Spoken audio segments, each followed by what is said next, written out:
Le thème de mon enseignement ce matin, c'est que tu ne détruis pas aujourd'hui, te détruiras demain. Abonnez-vous dès maintenant pour ne rien manquer. Des fois, face au péché, nous nous comportons comme quelqu'un qui élève un petit python. Quand tu as un petit python à la maison, il est inoffensif. Mais à force de le nourrir, il grossit et il peut t'avaler. Des fois, face au péché, nous nous comportons comme quelqu'un qui élève un lionceau. Tu le nourris, il ressemble à un chaton, à un petit chien, à un gros chien. Et un jour, c'était un lion qui te dévore. Des fois, le péché ressemble à ces racines qui commencent dans nos maisons. Tu vois, le pavement est intact, mais à la longue, il y a un arbre dans la maison qui détruit le sol et détruit même la toiture. Le message que je donne ce matin parle de l'évolution du mal. Dans l'Ancien Testament, lorsque la Bible parle du péché, la Bible compare le péché à la lèpre. La lèpre est une maladie évolutive. Si elle commence au niveau de ton petit doigt, elle va te prendre le doigt, te prendre la main et tout détruire. Lorsque tu commences à pécher, tu ne peux pas dire au péché reste dans le coin de ma vie. Le péché est comme un feu. Il va évoluer jusqu'à brûler toute ta vie, toute ta maison. Lorsque tu commences à pécher, tu ne dis pas je commence et puis je vais m'arrêter demain. Parce que le péché a comme but de te rendre esclave. Le péché n'a pas comme but que tu l'essayes un peu. Le péché vient pour demeurer dans ta vie, détruire ta vie, te rendre esclave. Pourquoi ai-je donné ce thème? Parlant de sanctification. C'est que tu ne détruis pas aujourd'hui, te détruiras demain. En d'autres termes, détruis aujourd'hui pour ne pas être détruit demain. Tue aujourd'hui pour ne pas être tué demain. Mais c'est pas que je te dis de tuer au sens propre. La mort, là, c'est la repentance. La mort, là, c'est l'abandon du mal. La mort, là, c'est l'abandon du péché. Quand Dieu te dit de tuer, c'est te séparer de tout mal, te séparer de tout péché, de te séparer de toute désobéissance. Dans ce contexte, Moïse reçoit l'ordre de Dieu de détruire tous les Anakim. Les Anakim, c'était un peuple étranger à l'alliance de Dieu, un peuple qui combattait Israël. C'était les ennemis de Dieu et directement les ennemis d'Israël. La stratégie de Dieu par rapport aux Anakim, c'était leur extermination. Pas garder un seul. Tous devaient mourir. Tous devaient mourir. Parce que Dieu savait que si un seul subsistait, dans les années à venir, il allait devenir un problème pour Israël. Dans sa stratégie, Dieu décide d'éradiquer les Anakim. Et lorsque Moïse envoie Josué en guerre, il lui donne clairement cet ordre. Extermine les Anakim. Tous, pas un seul. Tous ceux qui étudient mal la Bible disent que Dieu est méchant. Ils devaient savoir que l'Ancien Testament est un pédagogue de la grâce, est une ombre de la grâce. Alors, lorsque Josué s'en va en guerre, il détruit tous les Anakim et la guerre était longue. Toutes les villes qu'il a acquises, c'était au prix du sang, de la guerre, de la mort. Mais je crois qu'il s'est tellement battu, qu'il a tellement pris des villes, qu'il a tellement tué les Anakim, qu'à un certain moment, sa main est devenue lasse, fatiguée. Ou bien, il s'est dit, j'en ai trop fait. Et là, je peux me permettre d'en laisser quelques-uns. Il était plus miséricordieux que Dieu. Et il laisse les Anakim à Gaza, à Gath et à Asdod. Il laisse. Dieu lui avait dit d'exterminer, mais Josué a laissé quelques Anakim à Gath, à Asdod et à Gaza. Ce message nous parle de l'obéissance partielle. Lorsque Dieu t'appelle à obéir, il ne t'appelle pas à obéir en partie. Il t'appelle à obéir totalement. Si Dieu te demande 10 choses, tu fais 9. Et tu ne fais pas une, pour Dieu, tu as totalement désobéi. C'est comme lorsque nous nous lavons. Si tu te laves totalement, mais tu gardes ta main sale, qu'est-ce qu'on te dira? On te dira que tu es sale, même si tu as lavé tout ton corps. L'obéissance partielle est égale à la désobéissance totale. Je répète, l'obéissance partielle est égale à la désobéissance totale. Dieu ne fermera pas les yeux sur ta désobéissance à cause de ton obéissance. Je répète, Dieu ne fermera pas les yeux sur ta désobéissance à cause de ton obéissance. C'est ce que Josué ignorait. Il tue tous les Anakim et il en garde quelques-uns. Souvent, nous gardons les Anakim dans quelques villes lorsque nous supposons que nous sommes plus sages que Dieu, plus intelligents que Dieu. Oh, ça aussi, est-ce que c'est grave? Ça aussi, est-ce que c'est grave? Lorsque vous entendez quelqu'un parler ainsi, il ne connaît pas Dieu. Tu n'es pas plus sage que Dieu, tu n'es pas plus intelligent que Dieu. Lorsque Dieu dit A, c'est A, B, c'est B. Lorsque tu ajoutes B, c'est BD, alors là, tu auras des problèmes. Et lui, Dieu lui dit tue. Il dit je vais tuer tout, mais je vais garder Asdod, Gaza et Gath. Dis à ton voisin des années plus tard. Oh oui mes frères, le péché engendre toujours des conséquences. Si ce n'est pas dans le présent, ce sera dans le futur. Si ce n'est pas dans un mois, ce sera dans une année ou dans des années qui viennent.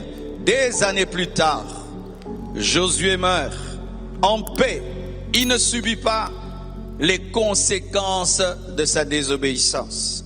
Et je vous dis, des fois, les enfants peuvent subir la désobéissance des parents. Les enfants peuvent subir la conséquence de la désobéissance des parents. David pêche, ses enfants tombent dans l'inceste. David pêche, ses enfants sont têtus. Tu négliges ta vie, tes enfants souffrent. Et lui n'obéit pas totalement à la parole de Dieu. Il meurt en paix. Mais après des années, comme ces herbes-là, que nous laissons dans le jardin, les herbes sauvages, tu les laisses. Après, ça grandit et ça étouffe les fleurs. Et c'est ce qui est arrivé. Des années après, Gaza engendre une prostituée. Des années après, Gath engendre Goliath. Des années après, Asdod engendre les Asdodiens qui sont des voleurs de l'arche. Des années après, Israël engendre Samson et Gaza engendre des tueurs des géants. Des années après, Israël engendre David et Gath engendre Goliath. Des années après, Israël fabrique l'arche, mais Asdod engendre les voleurs de l'arche. Des années après, là où Josué a été négligent et est sorti un géant de plus de 2 mètres de haut, Gath. Là où Josué a été négligent et est sorti une femme séductrice. Là où Josué a négligé, sont sortis des hommes qui n'ont pas peur de toucher à l'arche. Regardez cela. Gaza, Juge 16, versets 1 à 4. Samson partit pour Gaza. Gaza que Josué a négligé. Il vit une femme prostituée à Gaza et il entra chez elle. Et après on a voulu l'attraper, l'onction de Dieu a agi sur lui, il s'en est sorti alors qu'il venait de coucher avec une prostituée. Et il a cru qu'il pouvait s'en sortir souvent comme ça. Lorsqu'il finit de coucher avec la femme à Gaza, il va à Sorek et il rencontre Dalila. Qui connaissent Dalila? Dalila habite à côté de Gaza. Mais Dalila te ramène à Gaza. Pourquoi? C'est à Gaza qu'on a pris Samson et on a commencé à se jouer de lui. Juge 16, 21. Les Philistins le saisirent et lui crevèrent les yeux et ils le firent descendre où? À Gaza. Gaza que Josué avait négligé. Et le lièrent avec des chaînes d'airain. Ils tournaient la meule dans la prison où? À Gaza. Gath. 1 Samuel 17, verset 4. Un homme sortit alors du camp des Philistins et s'avança entre les deux armées. Il se nommait Goliath. Il était de Gath. Gath que Josué avait négligé de tuer. Et il avait une taille de 6 coudées et un empan. Donc, il avait 3 mètres et demi. 3 mètres et demi. Et sorti de Gath. Gath, la faible ville, a engendré un homme de 3 mètres et demi. Asdod. 1 Samuel 5, verset 1. La Bible dit, les Philistins prirent l'arche de Dieu. Ils la transportèrent d'Ebenezer à Asdod. D'Ebenezer à Asdod, la ville que Josué avait négligée. Après s'être emparé de l'arche de Dieu, les Philistins la firent rentrer dans la maison de Dagon et la placèrent à côté de Dagon. À Asdod, on adorait un démon qui s'appelait Dagon et on amenait l'arche de Dieu à se prosterner devant Dagon. À cause de qui? De Josué, qui avait l'occasion de détruire Gath, Asdod et Gaza, mais qui ne l'a pas fait parce qu'il pensait être plus sage que Dieu, plus miséricordieux que Dieu. Qu'est-ce que je vais nous enseigner ce matin? Acclame le Seigneur.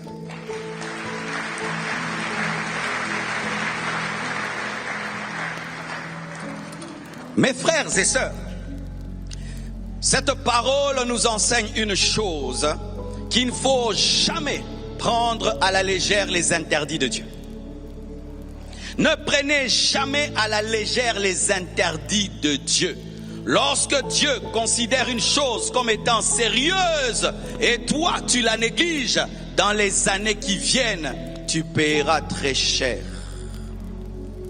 Regardez, Josué a trouvé Gaza faible et c'était rien. Je peux laisser. C'est comme un petit serpent. C'est rien. Mais des années après, le petit serpent engendre une femme qui a la capacité d'ôter l'onction d'un oint de Dieu.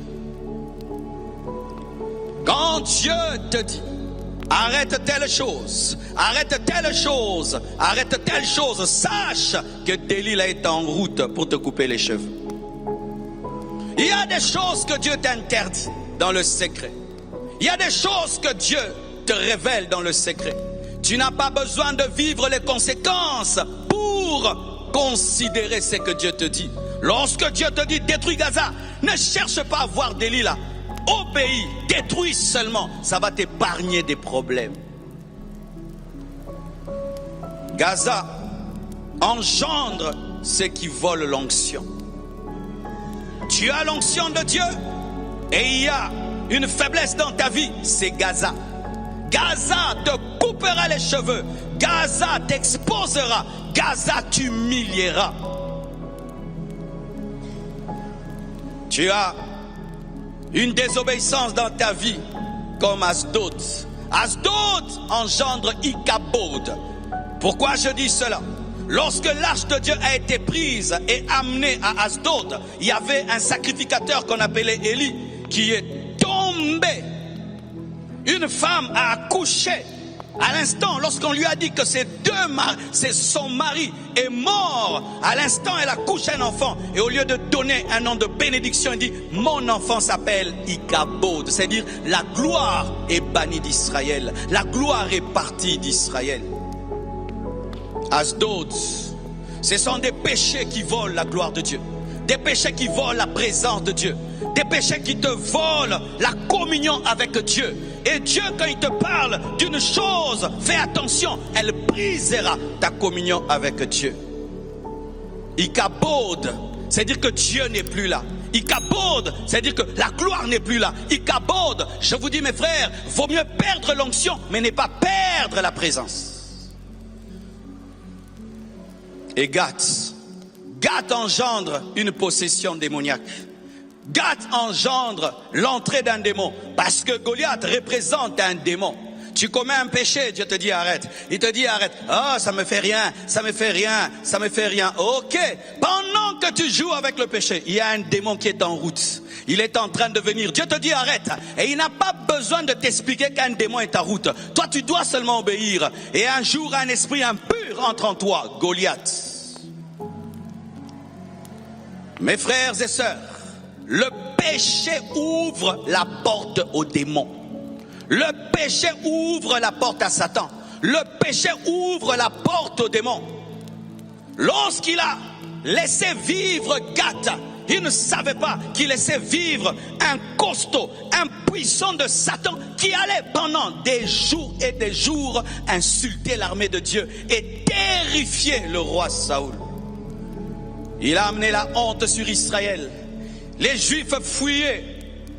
Tu conseilles à une jeune fille, fais attention aux garçons. Oh non, je vais les maîtriser. Fais attention aux garçons, je vais les maîtriser. Demain, boum, tu attrapes une grossesse. La honte sur ta vie, la honte sur ta famille. Goliath. Goliath. Goliath. Goliath amène la honte. Goliath amène l'humiliation. Goliath amène la honte. Le Seigneur te dit, sois honnête en argent, sois honnête en argent. Oh non, je m'en sors toujours. Un jour, on t'attrape, on t'arrête, tu vas en prison. Toute ta famille est dans la honte. Goliath amène la honte. Avec quel péché tu es en train de jouer? Quel péché tu prends à la légère? Ou tu deviens un spécialiste. Je m'en sortirai toujours. C'est ce que Samson disait. Je m'en sortirai. Je m'en sortirai. Oui, tu vas t'en sortir avec la prostituée de Gaza. Mais à côté de Gaza, il y a une autre prostituée de Sorek qui, elle, t'amènera à Gaza pour te couper la tête. Il n'y a pas de professionnel en péché. Il n'y a pas de champion du péché. Il n'y a pas ceux qui maîtrisent le péché. Lorsque tu penses que tu maîtrises le péché, c'est le péché qui te maîtrise. Lorsque tu penses que tu es professionnel en péché, c'est le péché qui te domine. Si tu es esclave et dans la prison, c'est toi le chef. Même si tu es le chef en prison, tu es un esclave. Même si tu es le chef en prison, tu es un esclave. Pourquoi Josué n'a pas détruit Gath, n'a pas détruit Asdod? Il a dit, j'ai trop obéi. Oui, mes frères, lorsque tu crains Dieu beaucoup, un piège, tu peux tomber dans le piège de dire, j'ai trop obéi à Dieu. C'est comme certains, pendant leur jeunesse, ils craignent Dieu. Et quand ils grandissent, j'ai trop craint Dieu. Oh, pendant la retraite, j'ai trop craint Dieu. Maintenant, je me laisse aller. Lorsque tu te laisseras aller, c'est lorsque le diable frappera. Il n'y a pas de limite pour craindre Dieu. Jusqu'à ta mort. Jusqu'à ta mort. Jusqu'à ta mort. Jusqu'à ta mort. Jusqu'à ta mort. Dieu ne se rassasie jamais d'obéissance. Je répète, Dieu ne se rassasie jamais d'obéissance. Je répète, Dieu ne se rassasie pas. Et Dieu ne tolère pas le mal parce que tu as fait le bien. Je répète, Dieu ne tolère pas le mal parce que tu as fait le bien. Alléluia. Pourquoi encore il a désobéi? La fausse miséricorde. La fausse miséricorde. Il va tuer. Il dit, qu'est-ce que cette vieille dame a fait? Je laisse. Mais c'est cette vieille femme-là. C'est la grand-mère de Delilah. Qu'est-ce que cette grand-mère? Cette grand-mère-là, c'est la grand-mère de Samson. si tu tues la mère de Samson, tu as tué Samson, n'est-ce pas? Et si tu tues la mère de Goliath, tu as tué Goliath. Avant que Goliath ne naisse, tue-le au travers de sa maman. Avant que Goliath ne naisse, tue-le au travers de son arrière-grand-père. Et si tu l'as tué au travers de son arrière-grand-père, il ne naîtra pas. Si on avait tué les parents d'Hitler, est-ce qu'il serait né? Dieu te demande de tuer la maman du péché pour que le péché ne naisse pas. Alléluia. C'est ce que Dieu avait dit à Josué. Tue pour ne pas être tué. N'aie pas pitié, sinon tu pleureras. N'aie pas pitié.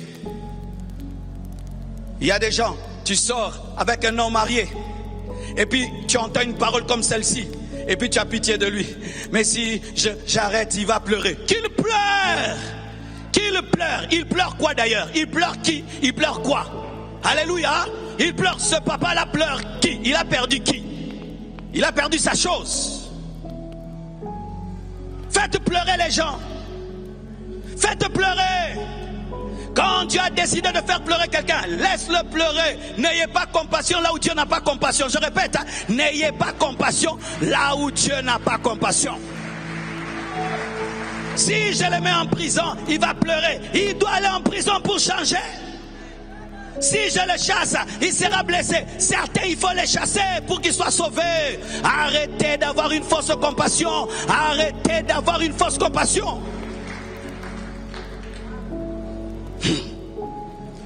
Tu es dans une relation. Vous vivez ensemble, mais il n'y a pas le mariage. Et vous continuez à avoir des enfants. Tu écoutes une parole comme celle-ci. Oh, si je dis à cet homme c'est fini, il va pleurer. Oh, mais toi tu vas pleurer en enfer. Toi tu vas pleurer en enfer. Laisse-le pleurer. Alléluia. Sors de cette maison sans mariage. Sors de cette maison sans mariage. C'est ça, sors de cette maison sans mariage. Beaucoup de chrétiens ne se sanctifient pas parce qu'ils ont pitié là où Dieu n'a pas pitié.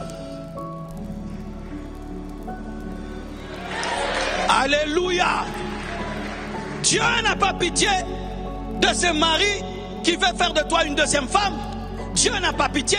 Dieu veut que tu le laisses et qu'il pleure. Oh bébé, tu me quittes. Je n'ai jamais été ton bébé. Je n'ai jamais été ton bébé. Tu as des enfants. Alléluia. Si vous ne faites pas ainsi, vous allez aimer Gath. Mais un jour, Goliath viendra. De la même manière qu'il trompe sa femme, il te trompera. Et te ramènera le sida. Et le sida, ce sera ça ton Goliath.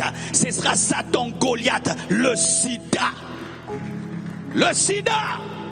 Lorsque Dieu te dit, répands-toi, arrête. Il voit que Satan prépare quelqu'un qui a le sida. Il prépare. Toi, tu t'en sors toujours. Tu t'en sors toujours. Tu t'en sors. Mais le sida approche. Tu t'en sors. Le sida approche. Et un jour, tu rencontreras le sida. Ne soyez pas plus intelligent que Dieu. Ne soyez pas plus intelligent que Dieu. On ne m'attrapera pas. Un jour on t'attrapera. Un jour on t'attrapera. Quand Dieu te dit de te sanctifier dans ton téléphone, obéis. Un jour ton téléphone tombera. Il va finir à Beautour. On le déverrouillera.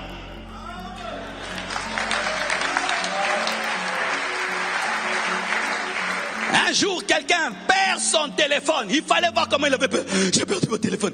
Qu'est-ce qu'il y a dedans? Mon téléphone. Qu'est-ce qu'il y a dedans? Mon téléphone.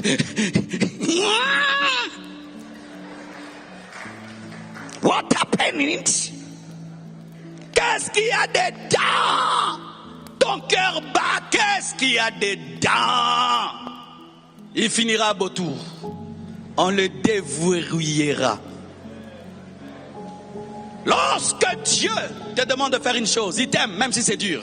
Il t'aime même si c'est dur. Il t'aime même si c'est dur. Je répète encore, il t'aime même si c'est dur. Il t'aime même si c'est dur. Même si c'est dur. Pleure mais obéis. Pleure mais obéis. Pleure mais obéis. Pleurez et obéissez. Pleurez mais obéissez. Et Dieu ne peut jamais te demander de tuer les Anakim si tu n'as pas donné la main. Et Dieu ne peut pas te demander de faire une chose sans te donner la force. Les ordres de Dieu cachent ta capacité. Chaque fois que Dieu te donne une pomme, c'est parce qu'il t'a donné la mâchoire, il t'a donné l'estomac et le système digestif. Et Dieu ne peut pas te demander de faire une chose sans te donner la capacité. Tu peux vaincre, tu peux tuer Gath, tu peux tuer Aristote, tu peux parce qu'il t'a donné la main. J'aimerais vous dire que Dieu ne vous demandera jamais de faire ce que vous ne pouvez faire. Tu as la force, tu as la force. Et même si tu es tombé, tu peux te relever. Je te dis que Dieu te donne la force d'obéir à sa parole. Parce que Dieu ne s'amuse pas à nous demander des choses qu'on ne peut pas faire. Alléluia. Alléluia. Tue afin de ne pas être tué. Sépare-toi afin de ne pas être séparé de Dieu. Renonce avant d'être abandonné. Regardez maintenant. Ce que j'aime en Dieu, c'est que il ne nous fait pas seulement voir ce que le mal fait, il nous montre aussi ce que le bien fait. Et j'aimerais vous annoncer une chose, que dans l'histoire de la Bible, ce n'est pas Satan qui gagne, c'est Dieu qui gagne. Et si tu veux maîtriser un livre, il faut aller à la fin. Même si au milieu c'est compliqué, va à la fin. Et lorsque je vais à la fin du livre, je vois que c'est Dieu qui a gagné. Je vois que dans la nouvelle Jérusalem céleste, il y a tellement de gens, des milliards de personnes. Que ne vous trompez pas, oh, les gens ne craignent pas Dieu. Il y a des gens qui craignent Dieu qui vont au ciel. Le ciel sera plein. Alléluia. Le ciel sera plein et moi je serai dedans. Toi tu seras dedans. Alléluia.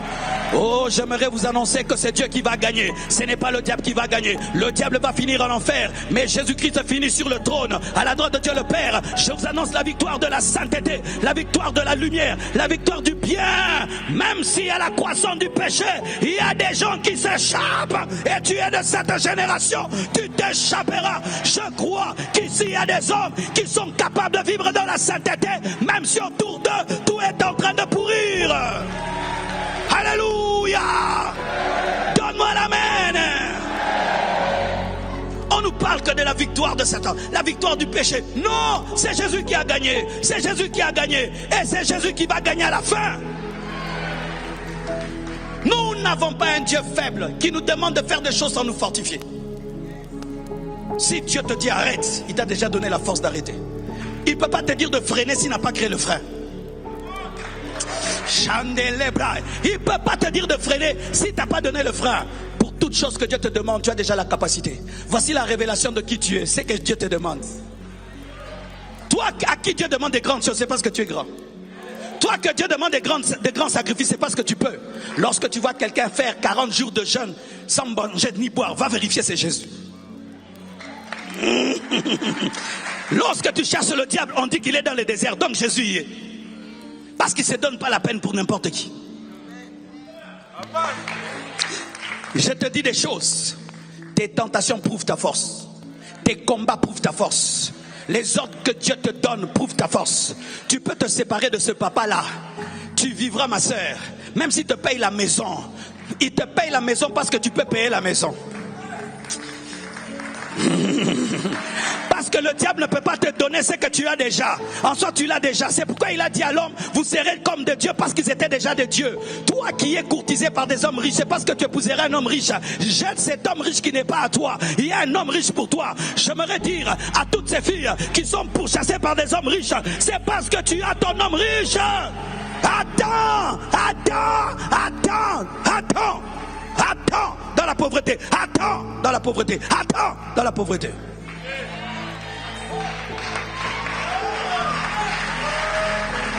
Donne-moi la main, hein? Dieu ne peut pas te demander une chose que tu ne peux pas faire. Sinon il t'a piégé. S'il te demande Isaac, c'est parce que tu peux donner Isaac. Il sait que tu l'aimes et tu le feras. Tout ce que Dieu te demande, tu peux le faire. Et ce que j'aime, c'est que partout il y a Goliath, il y a David. Il n'y a pas que des Goliaths, il y a aussi des David. Si Goliath est né, David aussi est né.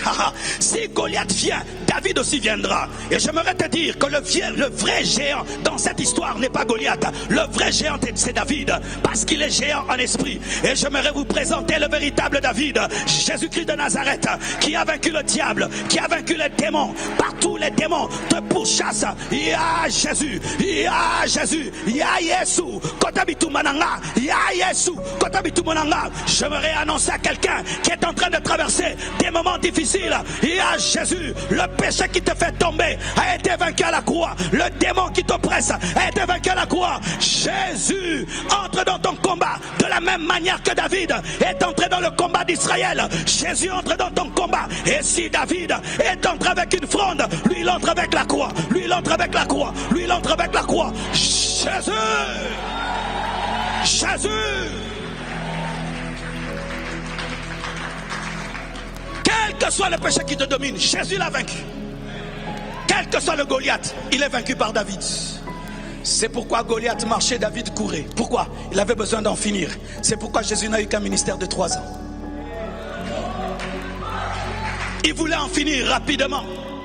Mon frère, ce que tu appelles géant n'est pas plus grand que Jésus. Mais c'est que Satan, il envoie des géants physiques, mais Dieu envoie des géants spirituels. Dans la dimension de la taille, il était géant. Mais dans la dimension spirituelle, il était un nain. Mais comme c'est le spirituel qui domine les matériels, c'est pourquoi David devait vaincre Goliath. J'aimerais te dire que le nom de Jésus est court, mais il est puissant. Il est puissant. Il est puissant. Il est puissant. Jésus. Invoque Jésus dans la tentation. Oui. Quelqu'un veut te tenter, tu dis yes.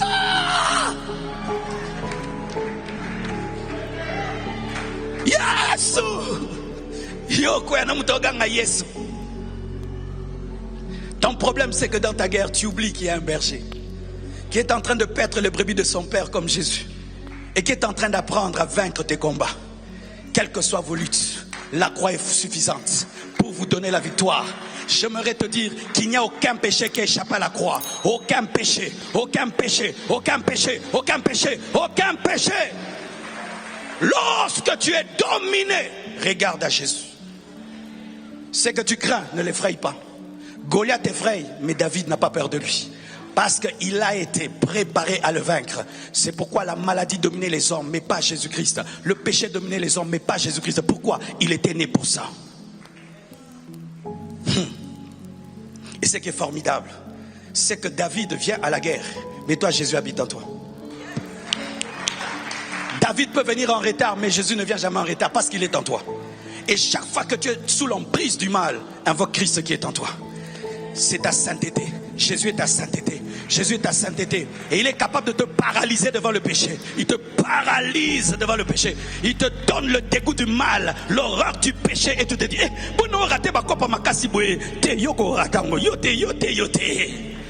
ça t'est déjà arrivé? Quelqu'un te parle en mal. Et puis, tu devais lui répondre mal. Il part et puis dit, comment j'ai raté? Jésus t'a fait rater. Parce que tu allais mal finir. Oh, donne-moi la main. Donne-moi la main. J'aimerais t'annoncer une chose. Tu n'es pas seul dans la guerre. Tu n'es pas seul dans le combat. Il y a David. Il y a Jésus. Il y a David. Il y a Jésus. Même si Josué a engendré Goliath, David vaincra Goliath. Partout où il y a Delilah, il y a le mystère de la seconde chevelure. Béni soit Dieu. Que l'onction de Samson n'ait pas été dans sa jambe.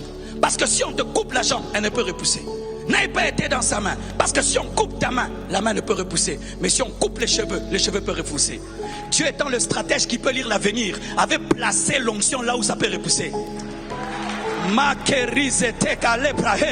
Et j'aimerais te dire que Dieu lit ton futur. Il peut lire ton futur et mettre la provision dans les cheveux. La provision dans les cheveux. Parce qu'il sait qu'on viendra couper les cheveux. Mais il y a le mystère de la génétique et le mystère spirituel. Et la seconde chevelure tuera Delilah. Si la première n'a pas tué Delilah, la seconde la tuera. Seria sendele brochaya. Dieu n'avait pas donné tout le secret à Samson. Samson savait qu'il y avait la force dans ses cheveux, dans sa première chevelure. Mais Dieu savait qu'il y avait la force dans toute chevelure. Ainsi, en coupant la chevelure, ils ont cru qu'ils ont tout fini, alors qu'ils devaient enlever la tête. Satan ne prendra jamais tout dans ta vie parce qu'il ne connaît pas tout. Il peut couper l'arbre, il y aura toujours les racines. Il avait coupé l'arbre, mais avec les racines. Il peut prendre la maison, mais sans prendre la bénédiction. On peut prendre le manteau sans prendre la bénédiction. On peut prendre le manteau de Joseph, mais pas la bénédiction. On peut couper les cheveux sans couper l'onction. Oh, donne-moi la main. Je prie que Dieu te restaure. Je prie que Dieu te restaure. Je prie que Dieu te restaure. Je prie que Dieu te restaure. Et que le diable qui a cru que par le péché il allait t'invaincre, qui voit que la grâce de Dieu t'a restauré. Donne-moi un amen. Satan ne comprendra jamais l'amour. Lui pense que comme il était jeté quand il a péché, nous serons jetés. Alors que l'homme Dieu pourvoit toujours le salut. Parce que les anges n'ont pas été créés à l'image de Dieu, mais l'homme a été créé à son image. C'est pourquoi il y a la surabondance de la grâce dans l'homme. Une fois le diable a péché, il a été abandonné. Mais 1000 fois, 7 fois le juste tombe, 7 fois il les relève. Je ne t'encourage pas au péché, je prêche que la Bible. La Bible est vraie. Si tu te répands, une autre onction viendra. Et Satan va dire, non, tu ne peux pas lui rendre ça. Non, il s'est repenti. Il s'est repenti. Frère, répands-toi, Dieu va te oindre à nouveau. Répands-toi, Dieu va t'utiliser à nouveau. Tu sais pourquoi tu vis? Pour te repentir. La vie, c'est l'occasion de se repentir. Voici une chose que les gens qui sont dans les shéols désirent vivre pour se repentir. Si je pouvais rentrer et me repentir, mais toi tu es, repens-toi. Mon frère, si tu meurs et tu te retrouves dans le feu, tu vas désirer une chose, revenir sur la terre seulement pour te repentir. Mais tu es sur la terre, repens-toi. Tu vois le péché là que tu as, c'est lui qui va t'amener en enfer. Mais pendant que tu es vivant, tu as l'occasion de corriger. Corrige. Le péché que tu as, c'est lui qui va te faire rater le ciel et l'enlèvement. Alors comme tu as l'occasion, corrige. Débarrasse-toi pendant que tu es vivant, car seuls les vivants peuvent se débarrasser. Partout où il y a Goliath, il y a David. Partout où il y a Delilah, il y a la seconde chevelure. Partout où il y a Asdod, il y a la capacité de rentrer à la maison. Donne-moi la main. Ils prennent l'arche de Dieu. Ils mettent tout devant Dagon. C'est interdit de toucher l'arche si tu n'es pas sacrificateur. Lorsque Uza a touché l'arche, il est mort. Mais quand l'arche se retrouve chez Dagon, en Israël on pleure, Dieu nous a quittés. L'arche est devant Dagon. Le Dieu de l'arche dit, ça c'est quelle impolitesse qu'on puisse me mettre ici. Il donne un premier chido à Dagon. Dagon tombe. Le matin on trouve Dagon cassé en deux. On dit non, c'est un tremblement de terre. Peut-être ici un rat est passé par là. On le remet. Dieu donne encore un double patte, totalement détruit. Ils se disent, ça c'est anormal. Pendant qu'ils constatent, l'hémorroïde entre dans tous les pays. C'est pas moi qui dis, c'est la Bible, va lire. L'arche est dans la maison de Dagon, mais les hémorroïdes se promènent dans toute la ville. Pourquoi? C'est l'omniprésent qui était là. Ils ont cru qu'ils l'ont mis dans une maison alors qu'ils remplissaient déjà Asdod, Makeriada. Ainsi ils sont devenus les prisonniers du prisonnier.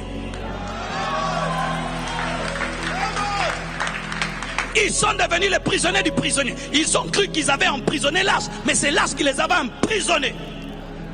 Et ils ont dit, il faut qu'on se débarrasse de cette arche. Mais comme ce ne sont pas des sacrificateurs, ils peuvent porter.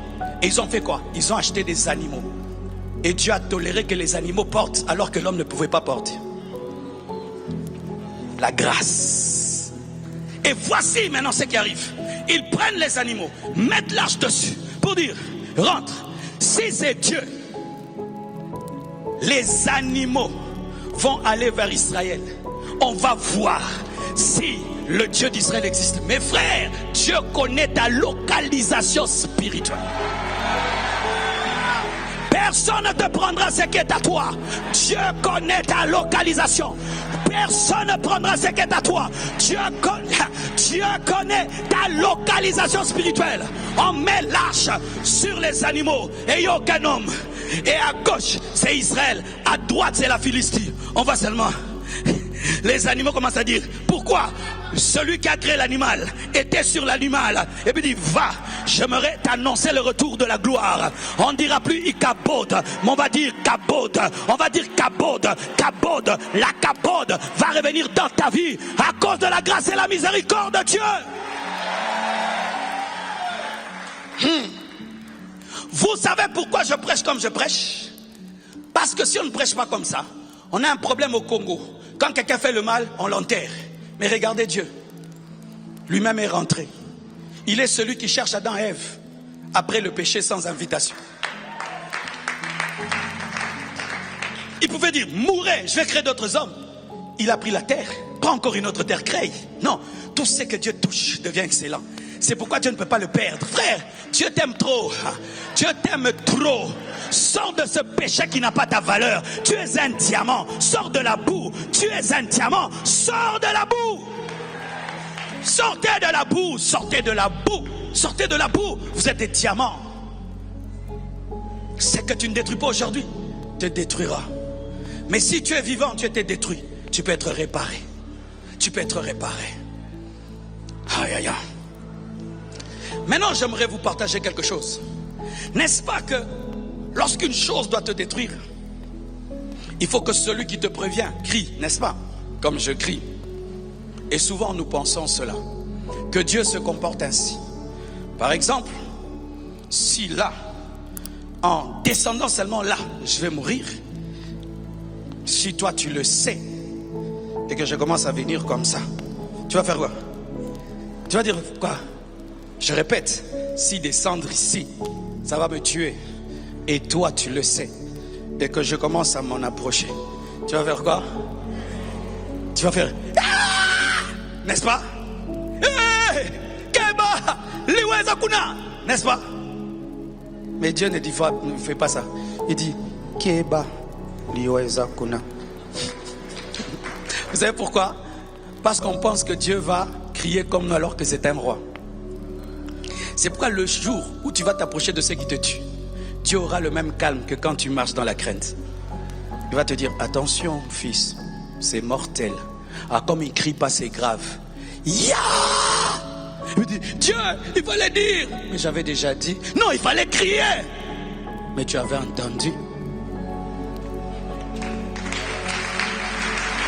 Alors, souvent quand on prêche comme ça, il y a quelqu'un qui va dire, mais Dieu n'a pas parlé de ce que je fais. Hein.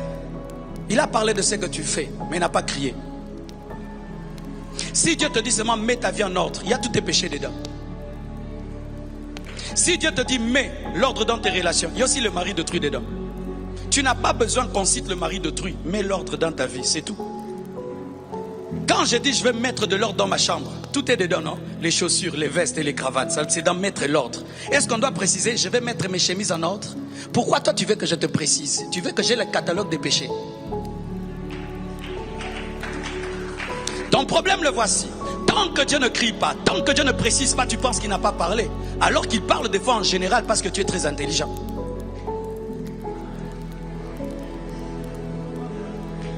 Frère, un jour, je vais aller à l'église. Je sens seulement dans mon cœur, ne pars pas. Ça n'a pas crié. J'ai senti seulement, ne pars pas. Pas 3 fois, je crois 2 fois. Je dis non, c'est moi qui suis au programme, je vais aller prêcher. Je prends la voiture, je vais. J'arrive devant le mur de l'église. La voix me dit, ce mur, calmement, va tomber sur ta voiture. Calmement. Je dis, ah, il n'y a pas de tremblement de terre, il y a d'éboulement, il n'y a rien. J'entre, je commence à prêcher. Une petite pluie commence. Je sors comme ça, le mur est tombé sur la voiture. Je dis, Dieu, il fallait crier. Il n'avait pas besoin de crier, il a parlé. Le jour que tu seras en grand danger, ne pense pas que Dieu criera. Il parlera simplement. Des fois même, il ne va même pas parler. Il va seulement te faire sentir, n'y va pas. Tu sens seulement que tu es lourd, obéis. Ça peut changer ta vie. Vous qui avez toujours besoin des prophéties détaillées, Dieu ne donne pas toujours des prophéties détaillées. Il dit seulement à Joseph, tu seras le plus grand de tes frères. Menzelo lekela alobaate. Il te dit seulement tu seras le plus grand. Mais il ne dit pas que tu seras esclave chez Potiphar. Il ne dit pas que tu seras prisonnier. Il ne dit pas tout ça. Pourquoi? Il est roi. Il parle comme il veut. Si je te dis on se voit demain. Demain on peut manger, on peut rire. Mais je ne vais pas t'expliquer qu'on va manger. On se voit seulement demain. Dans demain, il y a plein de demain. Le jour où ta vie sera en danger, des fois ton cœur ne va pas battre bou bou bou bou bou bou bou. Ça va battre seulement bou. Mais les gens sensibles qui savent comment Dieu parle, même si Dieu ne crie pas, ils savent que Dieu a crié. Regardez les enfants qui sont bien éduqués. Tu peux aller dans une fête, ton enfant est en train de manger comme un glouton. Tu n'as qu'à le regarder seulement, tu veux seulement comme j'arrête de manger. Pourquoi? Via Siliki. Mettez à Osega. N'est-ce pas? Pourquoi? Ta sensibilité à l'éducation t'empêche de faire le mal. Que Dieu te donne la sensibilité. Que Dieu te donne la sensibilité. Le jour où tu finiras en prison, ce sera un jour normal. Les jours qu'on va t'attraper avec cette femme-là, ce sera un jour normal. Tu te réveilleras comme d'habitude, mais tu dormiras mal. Les jours où ton patron va t'attraper, la main dans le sac, ce sera un jour comme normal. Chaque fois que tu voles, il te dit, arrête. Arrête. Arrête-toi. Arrête. Arrête-toi. Arrête. Ce ne sera pas Dieu maintenant. Ce sera le policier qui te transportera, qui te jettera par terre, qui te piétinera sans jugement et on te jugera après. Surtout au Congo.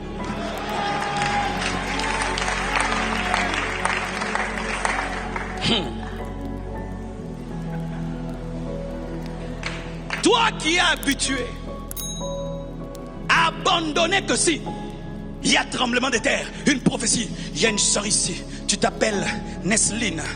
Hier, tu étais dans une boîte et il y a, frère, Dieu ne parlera pas toujours comme ça parce que Dieu n'aime pas trop les détails. Et parce que s'il parle comme ça au Samoué, n'est-ce pas? N'est-ce pas? Si Dieu parle clairement que hier tu as fait ça, tu t'appelles ceci, est-ce que tu vas sortir d'ici? Et sur YouTube, Dieu il t'aime tellement qu'il parle en général. Mais toi quand il parle en général, toi tu dis ça c'est pour moi. Qui entend que Dieu lui parle ce matin? Qui entend? Alors mon frère, tu Gaza, tu Asdod, tu Gad, tu Kaba émotion.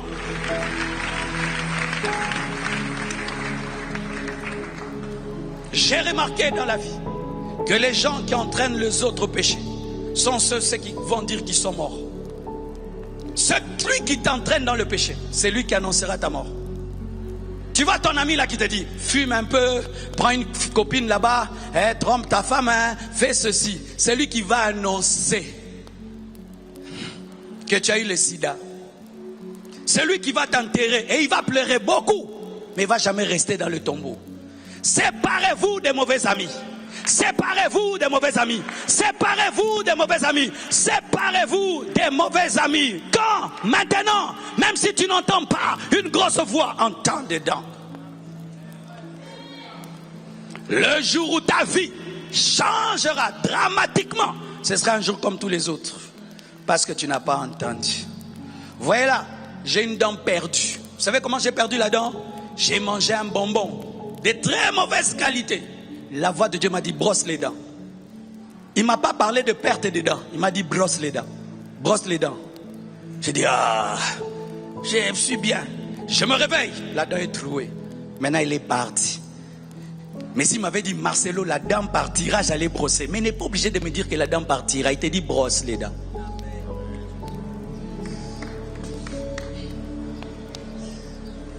Tu es là. Moi je parle aux gens comme je veux. Tu parleras un jour à Tyson, tu finiras KO. Quand Dieu te dit, mon fils, change ta manière de parler, il sait qu'un Tyson arrive. Alléluia. Moi, je respecte personne. Le Seigneur sait que c'est ça qui va amener ton divorce. Tu vas amener ça même dans la belle famille. Yobokilo kebano. Chouabada. Mopanda, impolitesse na maternelle. Quand Dieu t'aime et il peut lire ta trajectoire, il te dit d'arrêter les choses maintenant parce que lui peut voir Goliath, il peut voir Delilah, il peut voir les Asdodiens, mais il n'a pas besoin d'expliquer à Josué. Josué doit obéir. Je suis en train de dire des choses, hein? Je suis en train de dire des choses. Dieu te dit, ne sois pas paresseux. Toi tu dors jusqu'à 12h, tu dors à 18h et tu dors. Et toi tu trouves que c'est rien. Quand tu vas commencer une entreprise, on te volera de 4h à 12h. Et tu vas mourir pauvre. Dieu connaissant ton futur veut que tu développes maintenant des habitudes de richesse alors que tu es un pauvre.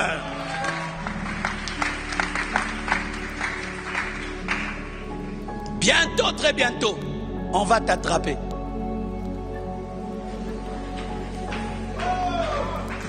Mais comme Dieu t'aime, il te dit, mon fils, c'est dans 2 jours ton attrapement.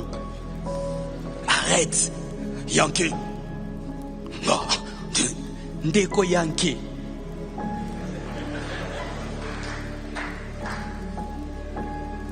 Ainsi, le sage, qu'est-ce qu'il fait? Quand Dieu peut voir dans un petit python, un gros python, il coupe sa tête. Quand Dieu peut voir dans un petit lionceau, un lion, il coupe sa tête. Lorsque tu peux voir dans une habitude la mort, même si ce n'est pas grave aux yeux des hommes, tu coupes la tête. Détruis afin de ne pas être détruit. Que Dieu vous bénisse abondamment. Si le contenu vous plaît, n'oubliez pas de vous abonner.